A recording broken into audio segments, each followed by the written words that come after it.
이 프랑스 파리에 한 수도원의 입구에 큰 비석이 있는데 그 비석에 이렇게 적어 놓았다고 합니다. 아페스라, 아페스라, 아페스라. 이 뜻이 뭐냐면 그 다음은, 그 다음은, 그 다음은.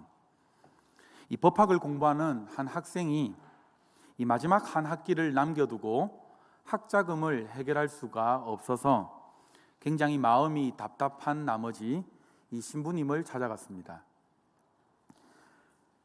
그러자 신부는 마침 조금 전에 한 교인이 좋은 일에 써달라고 이렇게 부탁을 하면서 돈을 한 묶음을 두고 갔다라는 것이죠.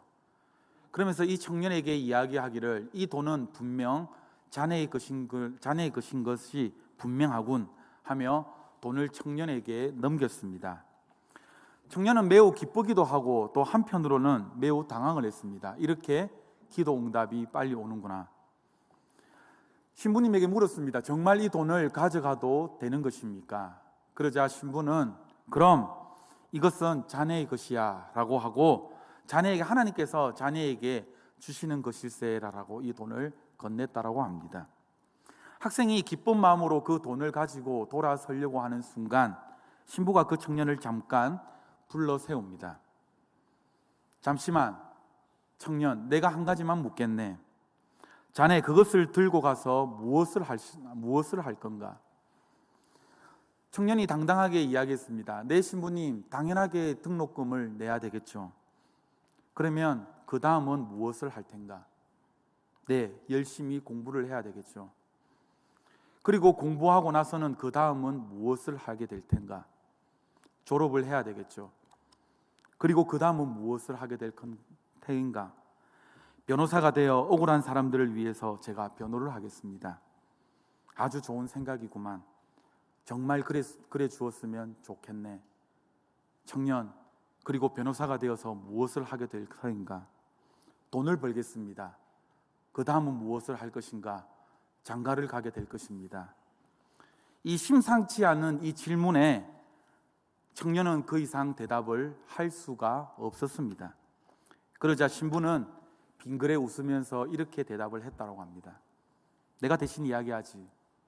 그 다음에는 자네는 죽어야 하네. 자네도 분명히 하나님 앞에 심판대에 서게 될 것이네. 분명하게 이 사실을 너희는 청년은 알고 있는가? 네, 알겠습니다. 이 학생이 신부를 만나고 돌아오는 순간 계속 그의 귓가에 들리는 음성이 무엇이냐? 바로 그 다음은, 그 다음은, 그 다음은이었습니다. 계속 들리는 음성에 그는 결국 수도원에 들어가게 되었고 훌륭한 수도사가 되었다고 합니다. 그리고 그가 일생을 마감한 뒤 그의 묘비에 그렇게 적혀져 있었다고 합니다. 그 다음에, 그 다음에, 그 다음에. 그가 평생 자기 책상 앞에 붙여 놓았던 좌우명이었던 것이죠. 우리가 짧은 인생을 우리가 살아가는 동안 우리는 제각기 각기 소중함의 삶의 목표를 각자 다 들고 있을 것입니다. 아주 열심히 우리가 살아가죠. 우리 청년들도. 그런데 여러분들 그 삶의 목표라는 게 과연 무엇입니까? 각자 최고의 삶을 열심히 살기 위해서 최선을 다해서 노력을 합니다. 이번 주 대학 수능 시험이 있는데 여기에 앉아있는 청년 여러분들도 아마 치열하게 초등학교에서부터 대학을 가기 위해서 아마 열심히 노력한 줄로 알고 있습니다. 맞죠? 그렇게 믿고 있는 건 맞죠? 예, 여러분들 표정 보니까 아니다라고 한 것 같은데 아마 열심히 여러분들 초등학교 때부터 12년 동안 열심히 공부했을 것이다라고 저는 믿고 싶습니다. 그런데 막상 여러분들 이 1청년부들 대학에 들어가 보니까는 어떻던가요? 여러분들의 삶의 목표가 다 이루어졌습니까? 아니요. 취업이라는 장벽이 또한 우리를 가로막고 있습니다. 최근 대학생들 사이에 중2병이 아니라 대2병이라는 신조어가 많이 쓰여지고 있다고 합니다. 중2병이 아니라 대학생들이 지금 사춘기를 겪고 있다는 것이죠. 대2병은 불확실한 미래에 대한 이 불안으로 힘들어하는 대학생들을 일컫는 신조어입니다. 여러분들도 너무 잘 알고 있을 것입니다. 이 잡코리아가 대학생 4,168명을 대상으로 실시한 설문조사에서요, 대학생 5명 중 3명이 나도 대입병을 앓고 있다라고 설문조사에 응답을 했습니다. 대입병을 앓고 있다라는 이 응답 자체가 3학년이요 75.3%, 그리고 2학년이 74.7%입니다. 상대적으로 1학년이 좀 낮은데 1학년은 43.3%라고 합니다. 아직 개념이 잘 없는 거죠, 아직까지. 그러니까 실제로 조사에 참여한 상당수의 대학생들이 자기 전공에 지금 회의감을 느끼고 내가 지금 무엇을 해야 되는가 굉장히 불안해하고 있다라는 아마 이 사실일 것입니다. 조사에 참여한 대학생들에게 내가 만약 전공을 다시 선택할 수 있다고 한다면 현재 전공을 다시 바꾸겠느냐라는 이 질문에 40%가 넘는 학생들이 내가 가진 전공을 바꾸고 싶다라는 이 답변도 나왔습니다. 여러분, 왜 젊은이들에게, 왜 이렇게 대학생들에게 이러한 현상들이 일어나는 것일까요? 그 이유는 무엇보다도 우리의 불안한 미래 때문일 것입니다. 가장 많이 힘들어하는 것이 좀 나의 미래가 보장이 되어 있으면 확실하게 내가 이 탄탄대로로 걸어가면 참 좋겠는데, 많이 불안해하는 모습들이 믿는 신자뿐만 아니라 믿지 않는 이 학생들까지도 모두 다 나타나는 현상이라는 것이죠. 그래서 교회 교육개발원이 교회 출석하는 이 청소년을 대상으로 이 결과를 분석을 했는데, 뭐냐면 목표가 확실치 않다라는 학생이 이것도요 40% 이상 나타나왔나요? 그러니까 고등학교 때부터, 중고등학교 때부터 내가 어떤 과를 가야 될지 정확하게 목표가 설정이 되어 있지 않다라는 것입니다. 그런데 여러분들, 저와 여러분들은 이렇게 불안한 감을 가지고 있는 존재들이지만은, 여러분들, 저와 여러분들은 어떠한 존재들입니까? 성경 말씀에 보니까는 하나님의 생명을 가진, 하나님과 교제하는 유일한 존재로서 하나님의 가슴에서 우리가 디자인이 되고, 그리고 전능하신 하나님이 그는 정말로 우리의 아버지가 되어주신다는 정말로 아주 소중한 존재라고 오늘 성경 말씀에서 그렇게 이야기를 하고 있더라라는 것입니다. 우리가 에베소서를 읽어 나가다 보면은 우리의 가치가 얼마나 놀라운지를 깨달을 수가 있습니다. 하나님께서 처음부터 우리를 계획하시고 창조하시고 디자인한 이 존재 가치가 얼마나 놀라운 존재인지를 이 에베소서 말씀을 통해서 확인할 수가 있다라는 것이죠. 그리고 또한 이 에베소서 말씀을 통해서 확인할 수가 있는 것이, 이렇게 놀랍도록 디자인된 존재인데도 불구하고 이 사단 원수 마귀가 이 사실을 너무나도 많이 왜곡한다라는 사실인 것입니다. 그래서 오늘 이 말씀을 통해서 저와 여러분들이 가진 이 복이 무엇인지를 한번 확인해 보려고 합니다. 여러분들, 에베소서에서 가장 많이 나오는 단어가 어떤 단어일까요? 어떤 단어가 굉장히 많이 나올까요, 여러분들? 그리스도 안에서라는 말이 굉장히 많이 나옵니다. 그리스도 안에서.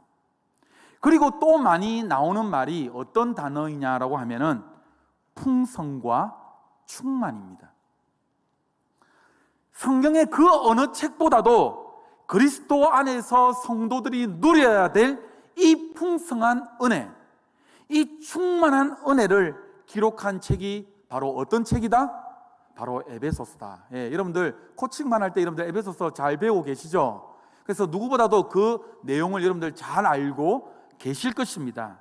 그래서 따라서 오늘 비록 짧은 시간이지만 하나님께서 처음에 계획한 이 인간의 존재 가치가 얼마나 놀라운 것인지를 오늘 말씀을 통해서 한번 확인해 볼 것이고요.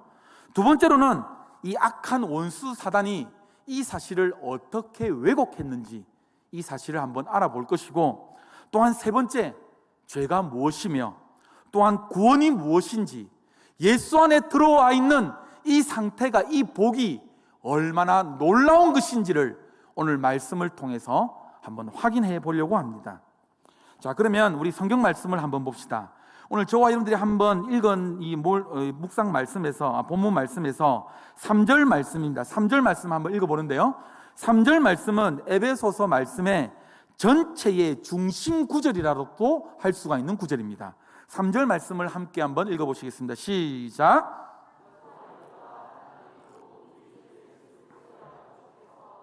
그리스도 안에서 하늘에 속한 모든 신령한 복을 우리에게 주시되. 여기 말씀해 보니까 예수 그리스도 안에서 어떻게 합니까? 우리에게 무슨 복을 주셨다고 합니까?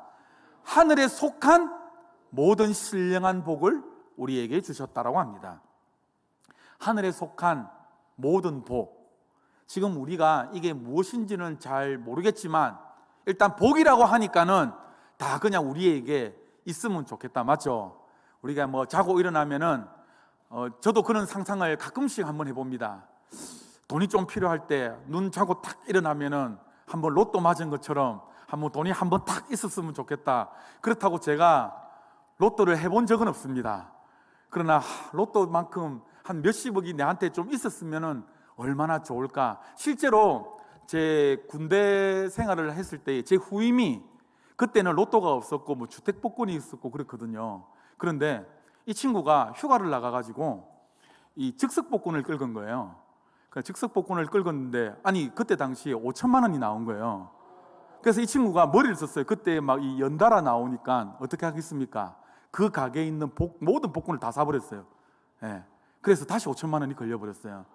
그래서 1억을 벌어가지고 제 주위에 실제로 봤어요, 즉석복권을. 그런 걸 볼 때마다 와, 하나님, 저에게는 왜 이러한 일이 일어나지 않습니까? 소실적으로 대학생 때 즉석복권 몇 번 긁어봤거든요. 이렇게 500원 이상은 잘 안 나오더라고요. 이렇게 그냥 모든 복이 저에게 다 있었으면 좋겠습니다. 그것이 어떻게 됐던. 한국 사람들도 예로부터 복을 너무나 사랑해 왔습니다. 그래서 뭐 베개라든지 이불, 장롱 모든 곳에 복복자가 안 들어가는 게 없었죠.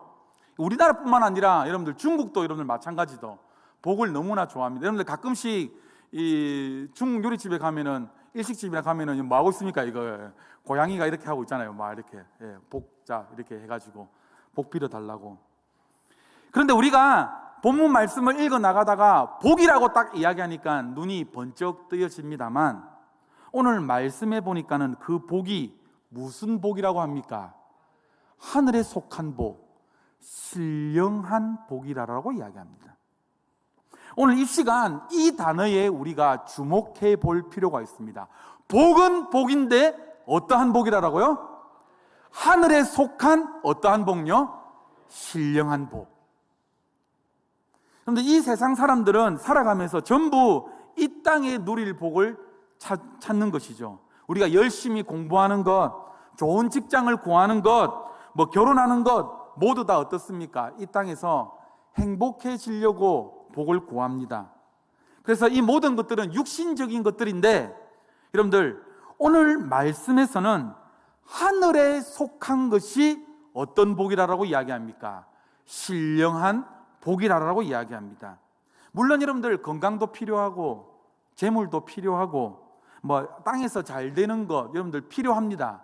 그러나 오늘 에베소서의 말씀을 보니까 이런 육신적인 복들도 필요하지만은 우리에게, 우리 신자들이 추구해야 될 복은 무엇이다라고요?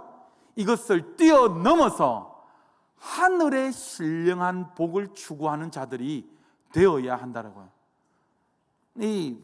저희 이모님이 농담 삼아서 이야기를 하던데, 이건희 회장이 얼마 전 이렇게 타계를 했지 않습니까? 맞죠? 그래서 이제 죽어서 정주영을 만났다 합니다. 그래서 정주영이 다급하게 이건희를 찾아오더니 건희야, 너 돈 5천 원만 빌려줘 라고 했답니다. 그러니까 이건희가 나 돈 5천 원 없는데 하나도 안 가져왔는데 이렇게 이야기를 했답니다. 여러분들 이 말뜻 속에 숨은 것은 여러분들 무엇입니까? 이건희가 그 많은 재산을 여러분들 가지고 있었음에도 불구하고 자녀들에게 상속세만 10조가 넘는다라고 이야기를 하는데, 우리가 죽으면은 어때요? 한 푼도 가져가지 못하는 것이 우리의 인생이라는 거예요. 실제로 우리가 저 사람 복 받았네, 이랬다면 정말로 저 사람은 정말로 복이 많은 사람이야 라고 하는 개념들은 사실 기독교 관점에서 봤을 때는 복이라고 하는 것보다 은사라고 해야지 저는 더 맞는 부분이라고 생각됩니다. 왜냐하면 모든 것을 복이라고 해버리면은 물질이 조금 부족한 사람은 여러분들 어떻습니까? 복 못 받은 사람들입니까? 아니잖아요, 맞죠? 그리고 좋은 직장을 구하지를 못하면은 복을 못 받은 사람이다, 아니잖아요. 그렇게 단정 지을 수가 없기 때문에 그냥 이 육신적인 것들은 하나님께서 우리들에게 주신 은사들이라고 해야지 좀 더 좋은 표현이겠다라는 이 제 생각입니다. 자, 그러면 여러분들 우리가 받고 누려야 될 그 하늘에 속한 신령한 복이 과연 무엇일까요? 이 시간 한번 찾아보도록 하겠습니다. 자, 하늘의 신령한 복, 그것은요, 우리 성경 말씀을 보니까 철저하게 하나님과 관련되어 있음을 우리는 발견할 수 있습니다. 따라서 신령한 복이 무엇이냐? 첫 번째로는요, 하나님께로부터 오는 것이고, 뭐라고요? 하나님께로부터 오는 것이고, 두 번째는 하나님과의 관계 속에서만 누릴 수가 있습니다. 그리고 세 번째는 하나님을 떠나서는 결코 누릴 수가 없는 것입니다. 매우 중요하기 때문에 이 세 가지만 여러분들 알아셔도 됩니다. 우리 한번 따라해 봅시다. 하나님으로부터 오는 것이고, 하나님과의 관계 속에서만 누릴 수가 있는 것이고, 하나님을 떠나서는 결코 누릴 수가 없는 것이다. 이것이 무엇이다? 신령한 복이다라는 것이죠. 그래서 오늘 말씀은 특별히 성부 하나님과 성자 하나님과 성령 하나님이 이 복에 관하여서 어떻게 연결되어 있는지를 오늘 말씀을 통해서 확인해 보려고 합니다. 먼저 성경 말씀을 봅시다. 4절부터 6절까지의 말씀은 성부 하나님이 우리에게 베푸시는 복에 대해서 설명을 하고 있습니다. 4절부터 6절까지의 말씀은요. 그리고 7절부터 12절까지의 말씀은 성자 하나님이 우리에게 베푸시는 복에 대해서 설명을 하고 있습니다. 그리고 마지막으로 13절부터 14절까지의 말씀은 성령 하나님께서 우리에게 베푸시는 복에 대해서 나와 있습니다. 그러니까 새 하나님, 성부, 성자 하나님께서 우리들에게 베푸시는 복에 대해서 자세하게 설명하고 있습니다. 그럼 먼저 성부 하나님이 베풀어 주시는 복에 대해서 먼저 한번 살펴보겠습니다. 4절 말씀 함께 한번 읽어보시겠습니다. 4절입니다. 시작.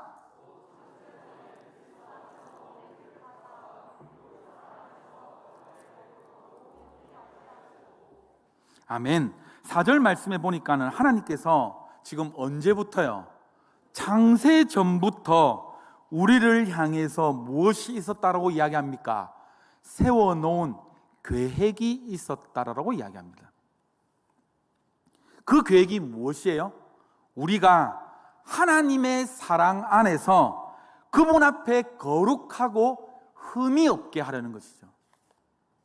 이것을 다른 말로 표현을 하자고 한다면 하나님이 계획하신 원래 인간의 모습은 그 하나님의 사랑 안에서 그 하나님 앞에 서서 하나님과 교제하고 하나님을 즐거워하는 존재였다라는 것입니다. 따라서 저와 여러분들을 창세전부터 디자인하시고 창조하실 때에 하나님과 우리와 어떤 존재로 만들어 주셨다라는 거예요. 교제의 대상으로 만들어 주셨다라는 거예요. 여러분들, 하나님과 우리가 교제의 대상이 된다라는 것은 너무나 놀라운 사실인 것이에요. 다른 피조물과는 다르게 하나님을 예배하는, 하나님과 교제하는 그런 자로 창세전부터 계획을 해 놓으셨다. 이것은 이루 말할 수 없는 축복인 거예요. 그런데 천사들이 아무리 신령한 존재라고 할지라도 우리 인간들처럼 하나님과 교제하는 대상이 아닙니다. 이사야서 6장 말씀을 보면은요, 이사야가 하나님의 보좌 성전에 가득 찬 하나님의 옷자락을 보호하게 됐는데, 그때 가만히 보니까는 천사들이 하는 행동이 있습니다. 뭐냐면은 천사들이 옆에 감히 하나님의 옆에 서서 고개를 들지를 못합니다. 6날개가 있는데 앞에 2날개는 어떻게 합니까? 얼굴을 가립니다. 그리고 맨 끝에 2날개는 어떻게 합니까? 발을 가립니다. 그리고 중간에 2날개가 어떻게 했냐? 계속 날개짓을 합니다. 거룩하다, 거룩하다, 거룩하다. 예. 우리 이 찬양 있죠?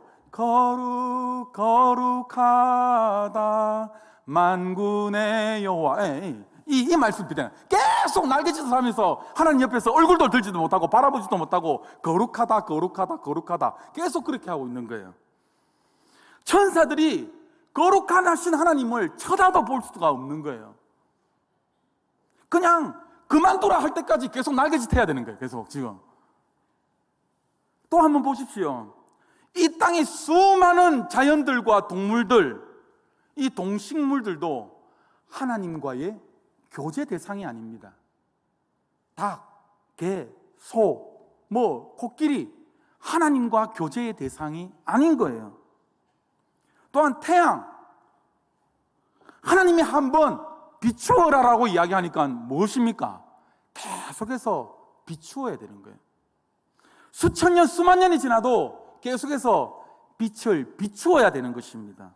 태양이 나 하기 싫습니다. 오늘은 좀 쉬고 싶습니다. 오늘은 좀 어둠 가운데 좀 있으면 안 됩니까? 이렇게 하지를 못한다는 거예요. 그런데 이상합니다. 유일하게 사람만은 그렇지 않습니다. 여러분들 기도 제목 한번 보세요. 창조물 가운데 유일하게 배 딱 내밀고 나 못하겠는데요, 나 지금 바쁜데요, 하나님 왜 이러십니까? 이렇게 말할 수 있는 존재가 지금 누구라는 것입니까? 인간이라는 거예요. 사람밖에 없다는 거예요. 여러분들 기도 제목 등에도 이랬잖아요. 나 못하겠습니다. 하나님, 저 바빠서 못하겠습니다. 천사들이 도저히 이해가 안 되는 부분이 바로 이 부분일 것입니다. 여러분은 그렇게 제대로 살지도 못하면서 어떻게 하나님 앞에서 그렇게 뻔뻔하게 큰 소리 칠 수가 있는가? 천사들이 아마 굉장히 제일 의아해하는 부분일 것입니다. 여러분들 왜 그래요? 왜 이렇게 우리가 하나님 앞에서 뻔뻔하게 그렇게 자신만만하게 나 배째십시오 이렇게 할 수가 있습니까? 바로 사람들은 하나님과 무엇의 대상이기 때문에? 교제의 대상이기 때문에. 그런데 여기서 가장 중요한 단어가 무엇이냐면은 교제를 하는 대상인데 바로 무엇 안에서? 사랑 안에서. 하나님께서 그 인간을 창조하신 이유가 무엇이냐? 교제의 대상으로 삼고 싶은데 그 이유가 무엇이다? 여러분들 무엇이다? 바로 사랑 때문에. 여러분들 우리가 얼마나 소중한 존재인지를 우리가 알려고 하면은 여러분들 사랑의 속성을 알아야 돼요. 사랑의 속성이 여러분들 무엇입니까? 사랑은요 언제나 자발성을 전제합니다. 사랑은요 강제가 아닌 것이죠. 강제로 사랑하게 되는 것, 그것은 이미 사랑이 아닌 것입니다. 그렇기 때문에 하나님은 인간을 창조하실 때에 인간들이 하나님을 사랑하기는 사랑하되 하나님을 사랑하고 교제할 수 있는 존재로 만들어주실 때에 자발적으로 사랑할 수 있는 존재로 만들었다는 것입니다. 이것이 바로 무엇이냐? 자유의지입니다. 사실 하나님께서 사람들에게 자유의지를 준 거는요, 하나님 입장에서 봤을 때는 굉장한 큰 모험이었습니다. 인간이 범죄하고 떠날 가능성이 여러분들 어떻습니까? 충분하게 있었기 때문인 것이죠. 그런데도 하나님께서는 그 위험을 감수하더라도 인간들이 자발적으로 그 하나님의 음성에 순종하기를 원했고 그 사랑에 응답하기를 원했고 그 하나님을 영화롭게 하기를 원했기 때문에, 즐거워하셨기 때문에 그 모든 것들을 감수하고서도 그 인간을 창조했다라는 것이죠. 여러분들 이 놀라운 하나님의 사랑, 우리가 이것을 깨달아야 돼요. 그래서 오늘 에베소서의 본문 처음부터 뭐라고 이야기를 하냐면은 바로 무엇이냐? 그리스도 안에서라고 이야기합니다. 그리스도 안에서 우리를 선택했다라고 이야기합니다. 창세 전부터. 여러분들, 이 말이요, 보통 말이 아니에요. 하나님께서 인간들을 창조하실 때에 인간들이 하나님을 떠나서 범죄할 수도 있다는 이미 가능성을 열어두시고 아셨다라는 거예요. 그래서 처음부터 범죄한 인간을 구원할 계획을 세워두셨다라는 이 말씀인 것입니다. 이 말이 어떤 말이냐? 바로 창세 전에 그리스도 안에서 우리를 어떻게 하사요? 택하사라는 것입니다. 하나님은 예수 그리스도를 십자가에 내어주는 그 대가가 있다라고 할지라도, 그 지불하는 한이 있다라고 할지라도 인간을 로봇으로 만들지 않았어요. 꼭두각시로 만들지 않았다라는 겁니다. 인간에게 하나님의 그 생명을 불어넣어 주시고 자유의지를 주셔서 하나님과 교제할 수 있는 유일한 대상으로 누구를 창조하셨다라고요? 인간을 창조하셨다는 것입니다. 사랑하는 우리 청년 여러분들, 저는 이 말씀을 준비하다가 묵상하다가 또 다시 한번 가슴이 터지는 줄 알았습니다. 하나님의 사랑이 얼마나 큰지요. 인간이 범죄하여 하나님을 떠나는 경우가 있다라고 할지라도 그래도 인간을 만들고 하나님의 형상대로 만들어 주신 것. 여러분들 연애해봐서 알잖아요. 짝사랑이 너무나 힘든 거 알잖아요. 내를 싫어하는 것, 여러분들 그 마음 알고 있으면서도 여러분들 사랑하기가 여러분들 쉽습니까? 어렵습니까? 어렵잖아요. 그런데 하나님께서는 그 모든 가능성을 알고 계셨음에도 불구하고 내가 인간을 사랑하기로 결정하였다라고 합니다. 5절 말씀을 한번 읽어보시겠습니다. 5절 말씀입니다. 시작.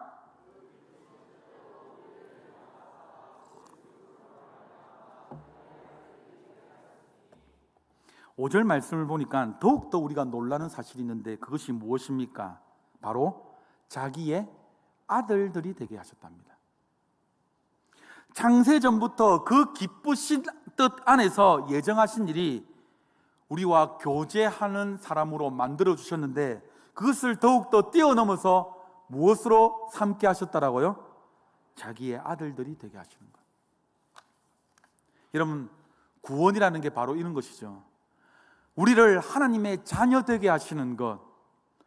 마귀는요, 사람을 속여가지고 죄를 짓게 하고 죄의 종, 마귀의 종으로 그렇게 삼으려고 하는데 하나님께서는 자녀, 당신의 자녀로 아들로 삼아 주신다라는 것입니다.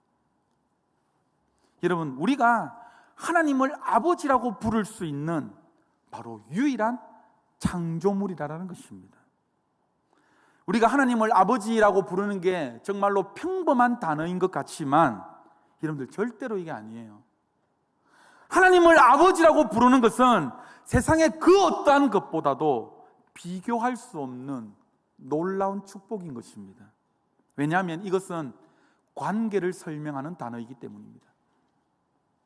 여러분들, 하나님이 내 아버지가 되신다라는 이 더 큰 복이 여러분들 뭐가 있겠습니까? 이 세상을 창조하신 하나님께서 아버지가 되어주신다랍니다. 제가 자녀를 키워보니까는요, 이것을 조금 알겠어요. 자녀를 키워보니까 지금 우리 첫째 애가, 둘째 애가 모든 어려움이 있으면은 누구한테 달려옵니까? 쟤한테 달려옵니다. 해결하지 못하면은.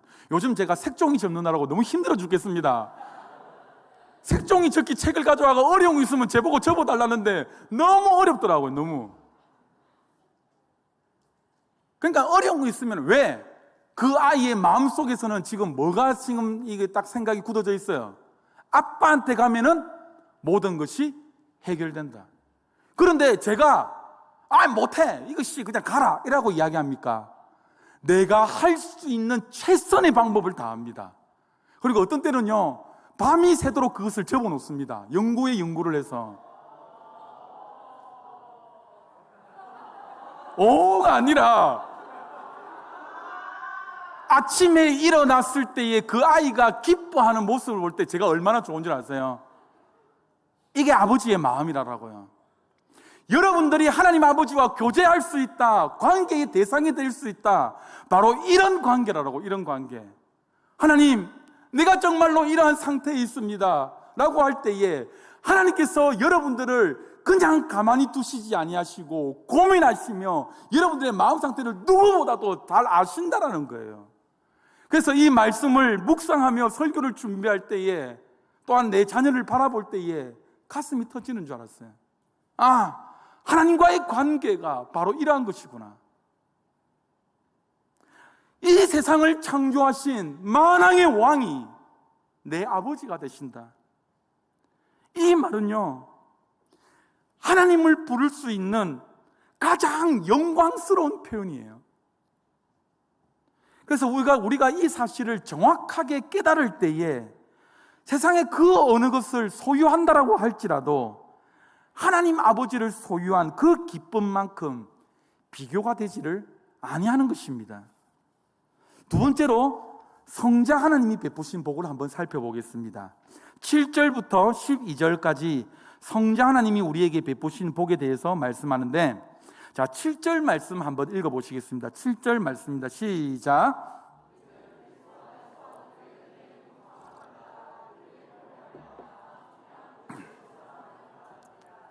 성자 하나님이 베푸신 복을 한마디로 표현하자라고 하면은 바로 구속하심이라고 표현할 수 있습니다. 그런데 여러분들, 이 구속이라고 하는 것은 그냥 저절로 되는 것이 절대로 아니에요. 반드시 무엇을 지불해야 됩니까? 대가를 지불해야 됩니다. 구속이라는 이 말 자체가 대가를 지불하고 사온다라는 말의 뜻에 포함이 되어 있습니다. 그렇다면 여러분들, 저와 여러분들을 구속하시려고 하나님이 지금 어떤 대가를 지금 치르고 계십니까? 오늘 본문 말씀해 보니까 그의 피로 말미암아 구속 곧 죄 사함을 받았으니 라는 말이 나오는 것이죠. 저와 여러분들의 이 죄를 건져내기 위해서 하나님 아버지께서 치르신 대가는 바로 무엇이다? 바로 십자가라는 것입니다. 하나님의 아들 예수 그리스도께서 십자가에서 대신 고통을 당하시고 피 흘려 죽는 대가를 치름으로 말미암아 저와 여러분들의 바로 이 죄를 씻어 주셨다라는 것입니다.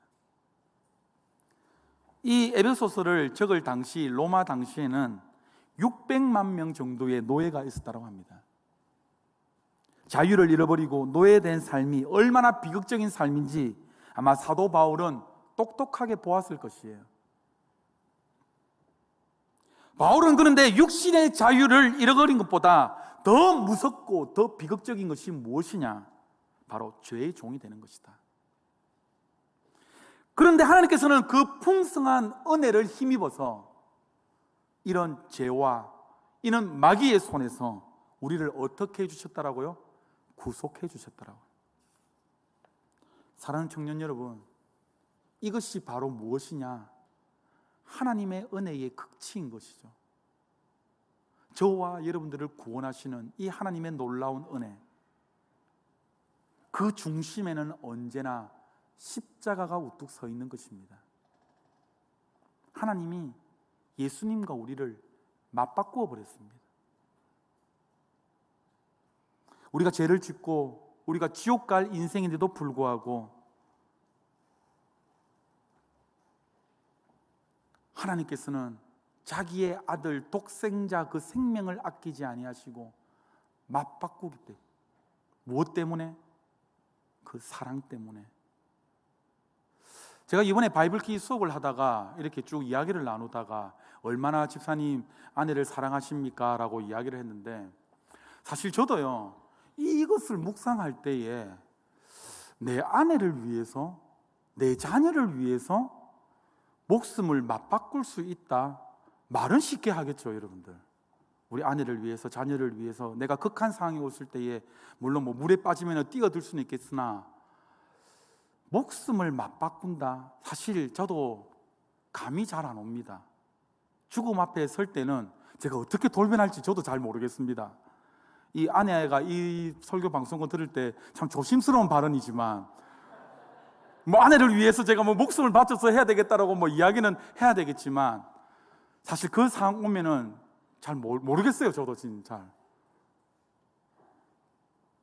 우리를 대신하여 예수 그리스도께서 대신 죽을 정도로 저와 여러분들이 이러한 존재라는 거예요. 우리 서로 옆 사람하고 한번 고백합시다. 예수 그리스도의 피값으로 바꾼 존재들입니다. 다시 한 번 더, 예수 그리스도의 피값으로 바꾼 존재들입니다. 아멘입니까? 여러분들, 이 사실에 대해서 얼마나 감사해 보셨어요? 이 사실에 대해서 얼마나 감격해 보셨습니까? 물론 우리 함께하는 교회 모든 성도님들은, 청년들은 다 큐티 학교를 다 수료를 하셔야 되기 때문에 마지막 십자가 강의에 아마 이 사실을 또한 체험하고 느끼실 줄 믿습니다. 그런데 여러분들, 이 사건은요, 이 예수 그리스도의 십자가의 사건은 어느 날 우연히 일어난 사건이라고 보기에는 절대 우리가 그렇게 생각해서는 안 된다라는 거예요. 9절 말씀 한번 읽어봅시다. 9절 말씀입니다. 시작. 그의 뜻의 비밀을 우리에게 알리신 것이요, 그의 기뻐하심을 따라 그리스도 안에서 때가 찬 경륜을 위하여 예정하시니, 여기 말씀해 보니까 때가 찬 경륜을 위하여 예정하신 것이니라는 매우 놀라운 말씀이 나옵니다. 예수 그리스도의 그 십자가의 사건이 어떤 사건이었다라는 것입니까? 때가 찬 경륜을 위하여 어떻게 했다라고요? 예정되었다. 때가 참에 예수 그리스도께서 오셨고 때가 되었기 때문에 예수님이 십자가에서 죽으셨다라는 것이죠. 그리고 이것은 하나님의 그 기쁘신 뜻 안에서 이루어졌다라고 말씀합니다. 그러면 우리가 알 수 있는 바가 여러분들 무엇입니까? 하나님의 모든 뜻이 바로 십자가를 지금 향하고 있다는 거예요. 하늘에 지금 일어나는 모든 일들이 이 십자가의 사건에 집중되어 있다는 것입니다. 따라서 십자가가 무엇이냐? 하나님의 일에 있어서 일부분이 아니라 무엇이다라고요? 전부다라는 것이죠. 그래서 하나님께서는요, 심지어도 세계의 역사도 한 개인도 이 십자가를 향하게 하시고 바로 십자가와 만나게 하신다라는 것입니다. 그렇기 때문에 너무나도 분명한 사실이 무엇이냐? 우리는 반드시 이 십자가를 통과해야만 되고 이 십자가를 반드시 경험해야 된다는 거예요. 여러분, 십자가 없이는 구원이 없어요. 죄로 인해서 죽은 인간들을 살리고 하나님의 그 사랑의 대상으로 하나님의 자녀로 회복시키는 모든 그 구원의 계획이 어디에 집중되어 있다라는 말입니까? 바로 십자가에 집중되어 있다라는 말이에요. 그래서 10절 말씀에서는 이렇게 말씀합니다. 10절 말씀 한번 읽어봅시다. 시작. 하늘에 있는 것이나 땅에 있는 것이 다 그리스도 안에서 통일되게 하려 하심이라. 여러분, 십자가에서 죽으신 그 그리스도가 하늘과 땅이 만나는 유일한 곳이에요. 인간을 구원하는 이 하나님의 모든 일과 구원받아야 할 이 땅의 모든 사람들이 만날 수 있는 유일한 장소가 어디다라는 것입니까? 바로 십자가라는 뜻입니다. 그래서 그 십자가에서 우리는 구속함을 얻었다라는 것이죠.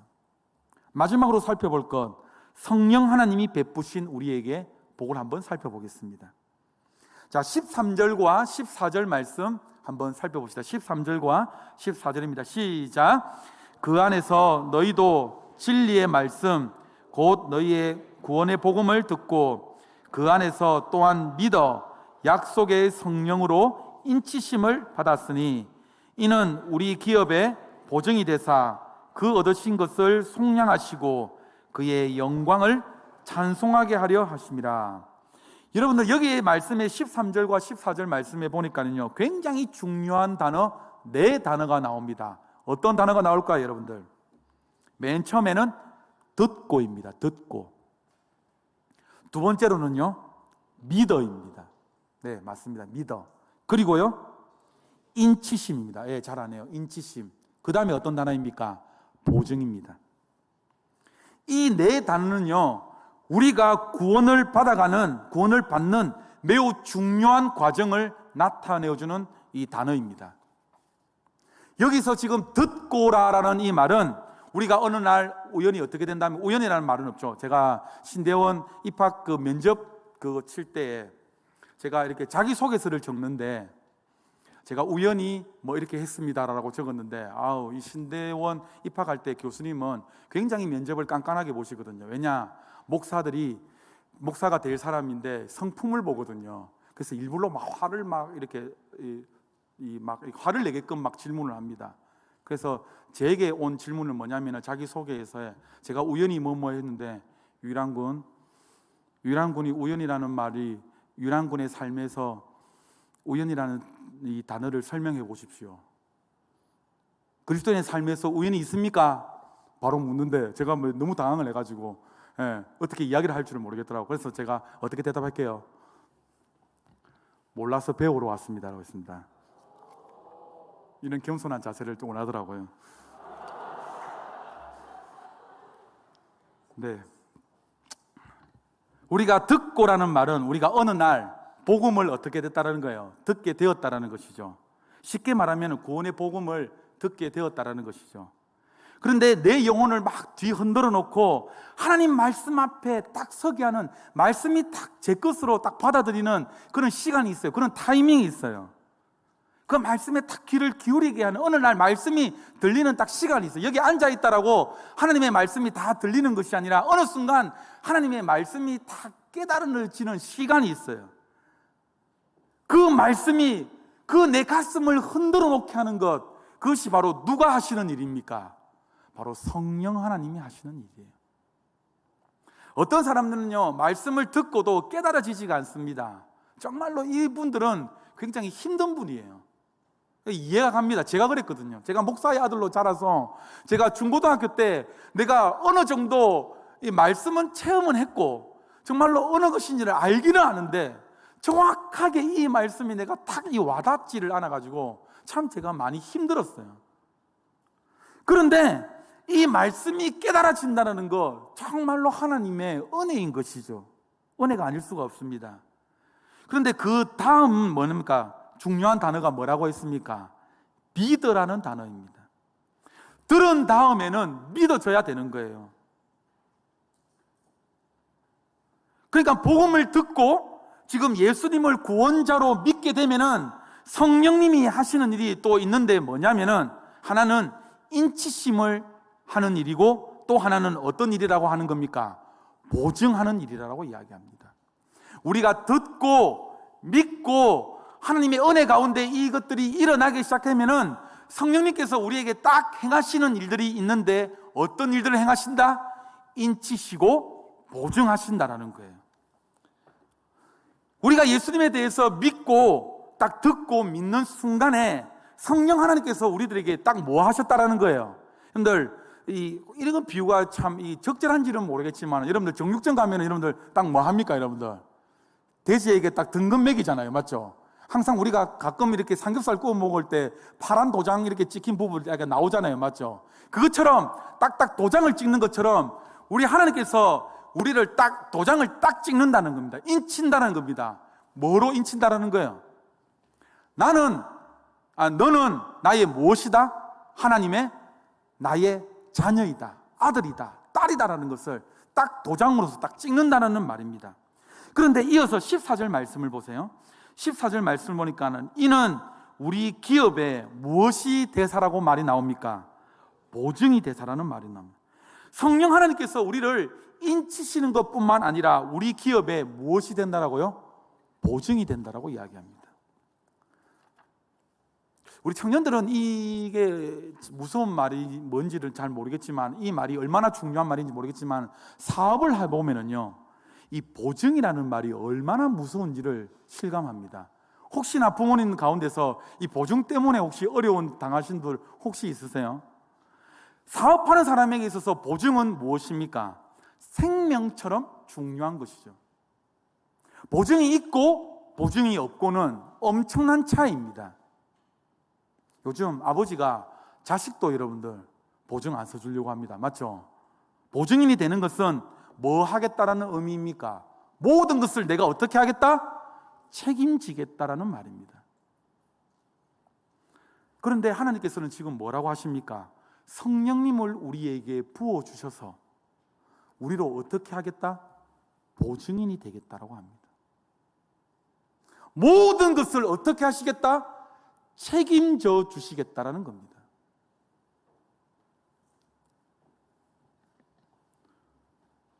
우리가 하나님의 자녀인 것을, 또 우리가 하늘의 신령한 축복을 누리는 이것을 더 뛰어넘어서 하나님의 자녀 삼아 주신 것도 감사한데, 하나님께서 뭐라고 말씀하십니까? 우리의 보증이 되어 주신다, 책임을 져 주신다라고 하시는 것이죠. 말씀을 맺겠습니다. 사랑하는 청년 여러분들, 우리는 하나님 안에서 어마어마한 사람들이에요. 하늘의 신령한 복을 이미 우리가 누리는 자들입니다. 우리가 복을 구걸하는 자가 아니라 아예 우리 자체를 복덩어리로 세우신 자들입니다. 아멘입니까? 표현 좀 거칠긴 하지만 우리가 자신이 뭐라고요? 복덩어리라고요. 여러분, 마귀에게 절대 속지 마십시오. 우리는 종이 아닙니다. 죄에서 빠져나오지 못하고 죄책감에 여러분들 시달리지 마시면서 고통스럽게 제발 잊지 마십시오. 하나님께서 여러분들에게 사랑하는 내 아들아, 사랑하는 내 딸아라고 분명히 말씀하십니다. 그리고 내가 너희를 책임지겠다라고 말씀하십니다. 그것도 어제요? 창세전에 이미 여러분들을 계획해 놓으셨다라고 말씀합니다. 이미 창세전에 여러분들의 머리털 세신 바와 같이 세밀하게 여러분들의 모든 사정들을 아신다라고 말씀하십니다. 오늘 본문을 적은 사도 바울은 옥에 갇힌 중에서도 이렇게 놀라운 편지를 적고 있습니다. 왜입니까? 하나님의 이 은혜를 체험했기 때문입니다. 오늘 사랑하는 청년 여러분들, 저와 여러분들 가슴 속에 이 삼위 하나님의 복이 있기를, 충만하기를 축복드립니다. 더 이상 세상적인 관점에서 봤을 때는 어렵고 힘들죠. 그러나 하나님께서 여러분들의 인생을 개입해 주시고 여러분들의 모든 사정들을 아신다라고 말씀하십니다. 무엇보다도 하나님께서 여러분들을 어떻게 하신다라고요? 너무나 사랑하신다라고 합니다. 가슴 속에 여러분들밖에 없다라고 말씀하십니다. 이 사랑을 누려가는 저와 여러분 되시기를 축복드립니다.